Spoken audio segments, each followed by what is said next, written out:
अपनी इस यात्रा में तेज गति से आगे बढ़ रहा है। अगले डेकेड में भारत जिस ऊंचाई पर होगा वो अभूतपूर्व होगी, अकल्पनीय होगी। और ये भी मोदी की गारंटी है।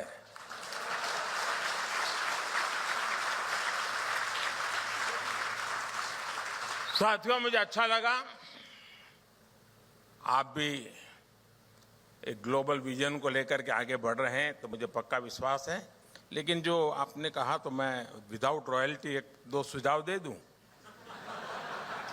कोई रॉयल्टी की जरूरत नहीं है मुझे।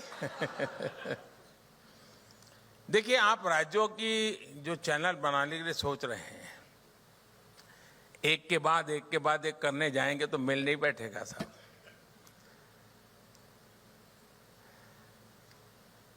मैं मूलतः मेरा सोचने का तरीका ही अलग है, इसलिए मैं कह रहा हूं आप एक डेडिकेटेड ऐसी चैनल बनाइए जिसमें आप टाइम फिक्स कीजिए कि 2 घंटे गुजराती, 2 घंटे बंगाली, 2 घंटे मलयालम, एक ही चैनल होगी। और आज गूगल गुरु आपका ट्रांसलेशन तो कर ही देता है। और मैं एआई की दुनिया में काफी आगे बढ़ा रहा हूं देश को। अब मेरे अपने भाषण 8-9 भाषाओं में तो आप आसानी के साथ सुन सकते हैं। अभी मैं भाषण कर रहा हूं, सभी भाषाओं में बहुत ही विदाउट नो टाइम मिल जाएंगे। तमिल लोगों को मिलेगा, पंजाबियों को मिलेगा। आप भी, उससे क्या होगा, आपकी एक कोर टीम तैयार हो जाएगी। और जो कोर टीम ज्यादा तैयार होती है, जो इकोनॉमिकली वायबल बनता है, फिर आपको 15 दिन के बाद उसको डेडिकेट कर दीजिए। आप एक दिन में 6 राज्यों की चैनल क्यों नहीं चलाते? टाइम फिक्स कर दीजिए। और टेक्नोलॉजिकली ये सब बड़ा बहुत मुश्किल काम नहीं है। दूसरा, जो आप ग्लोबल चैनल बनाना चाहते हैं, जरूरी नहीं कि हर कोई आपकी चैनल देखे। शुरू में आप एक न्यूज एजेंसी के रूप में 4 देशों पर काम कर सकते हैं। ये मालदीव वाले लोगों को मदद हो जाएगी।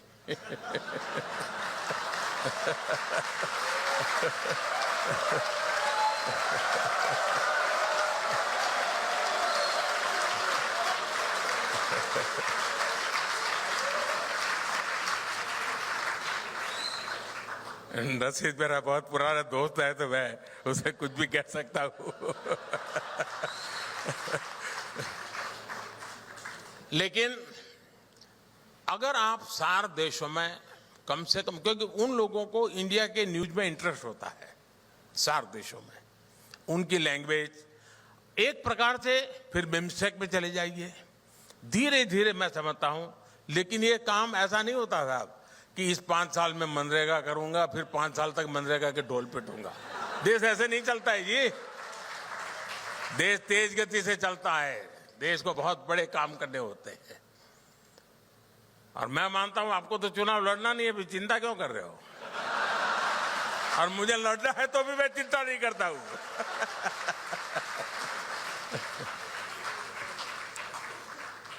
चलिए, बहुत बहुत शुभकामनाएं, बहुत बहुत धन्यवाद।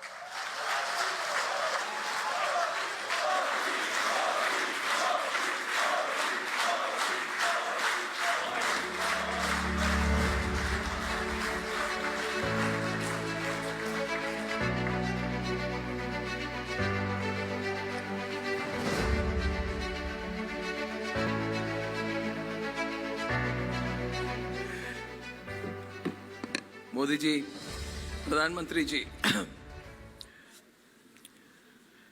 नेशन वॉन्ट्स टू नो, पूछता है भारत। प्रधानमंत्री जी ने जो 75 डेज की रिपोर्ट कार्ड हमारे सामने रखी, उसे हमें ऊर्जा मिली कि नहीं मिली? Did we all feel energized by that और not? Louder. Modi ji, pro incumbency यही है, दिस इज द बिलीफ। दूसरी बात कहूंगा Modi ji, I will keep it very short, very short. आपके स्टाइल और आपकी थिंकिंग को कोई ट्रेडिशनल पॉलिटिकल एनालिस्ट या ट्रेडिशनल इकोनॉमिस्ट समझ नहीं पाते हैं, बिल्कुल नहीं समझ पाते हैं मोदी जी। क्यों? मगर आपने जो बात कही, अगर कोई गहराई से समझने की कोशिश करे, you are the first prime minister of the country and of this generation and in the world who understands the macro picture and the micro picture. You are, and it's very, ये इसलिए बनी है क्योंकि आप देश के जमीन से जुड़े हुए हैं. You been a social worker. मैं आपको जानता हूं बहुत दिनों से मोदी जी, जब आप छोटे से रूम में रहते थे बीजेपी कार्यालय से पीछे, तो आप जी तो मैं, और Modi ji have been very kind to me. मुझे पता है आपको बहुत तकलीफ देता था तब भी मैं, मगर मैक्रो और माइक्रो समझना बहुत मुश्किल है. आप गगनयान और जीएसटी के बारे में भी सोचते हैं, मगर आपने जो दिव्यांगों के बारे में जो ये साइनेज सिस्टम की बात कही, इससे आपकी एम्पैथी और अंडरस्टैंडिंग भी दिखती है. This is very important for a leader and that's why people believe in it. ये कोई स्ट्रक्चरल इकोनॉमिक्स की बात नहीं है मोदी जी. और आपने एक और बात कही जिससे मतलब हम पे बहुत प्रभाव पड़ा, सब पे प्रभाव पड़ा, और पिछले 5 दिन से ट्रेंडिंग है मोदी का परिवार. और कोई आर्टिफिशियल ट्रेंडिंग नहीं है, इनऑर्गेनिक नहीं है, ये लोग कह रहे हैं ऑल ओवर. जब से किसी ने कहा कि मोदी जी का परिवार ही नहीं है, तो it is non stop trending. हम मोदी के परिवार हैं. हमारे न्यूज रूम में छोटे बच्चे भी वीडियो मैसेज भेजते हैं, आपको मैं भेज दूंगा, मोदी का परिवार हैशटैग करके. और आपने कहा कि जिनको लायबिलिटी मानकर छोड़ दिया गया था, उनके साथ आप खड़े हैं. This is absolutely true. और यही मतलब स्ट्रक्चरल इकोनॉमिक्स से तो इकोनॉमिक नींव बनती है. आपने देश की सोशल नींव बनाई है. You have brought back respect. You have given respect to every Indian. Respect to every Indian, Modi ji. Finally Modi ji, nation looks forward to your leadership. The nation looks forward to your leadership for many years and many decades to come. We wish you good health. The way you are working and the way you are traveling, we wish you absolutely the very best. And in 2 months, you are going to start your 3rd term.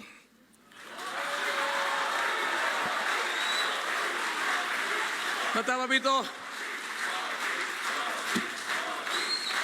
मतलब मोदी जी 7-8 हफ्तों में आप एक ऐतिहासिक mandate के साथ अपने ऐतिहासिक 3rd टर्म की शुरुआत करेंगे. And we look forward to working with you to taking your vision of the country forward. Thank you from all of us at Republic. बहुत बहुत धन्यवाद प्रधानमंत्री जी.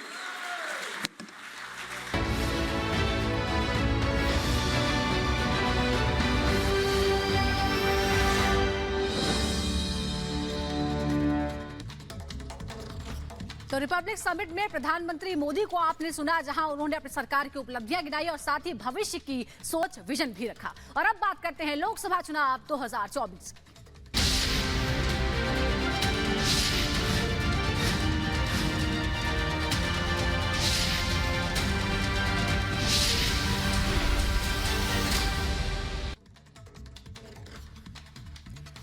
प्रधानमंत्री मोदी आज असम और अरुणाचल के दौरे पर हैं. इस दौरान उन्होंने INDI गठबंधन पर फिर एक बार जोरदार हमला बोला और परिवारवाद को लेकर फिर हमले किए. उन्होंने साफ तौर पर कहा कि ये गठबंधन वाले, विपक्ष वाले मेरे परिवार के बारे में पूछते हैं, लेकिन पूरा देश मेरा परिवार है. और हर कोई कह रहा है कि मैं भी मोदी का परिवारवादी मेरे परिवार पर सवाल उठा रहे हैं, वही मुझ पर हमले करते हैं. लेकिन इनको पता नहीं है कि ये पूरा देश ही मेरा परिवार है और देश का हर कोई कह रहा है कि मैं भी मोदी का परिवार. इनको बच्चों की कोई चिंता नहीं थी. कांग्रेस ने कभी देश की परवाह नहीं की. कांग्रेस के इंडी गठबंधन के परिवारवादी नेताओं ने, जब ये मैं काम कर रहा हूं ना, तो उन्होंने जरा मोदी पर हमले बढ़ा दिए हैं.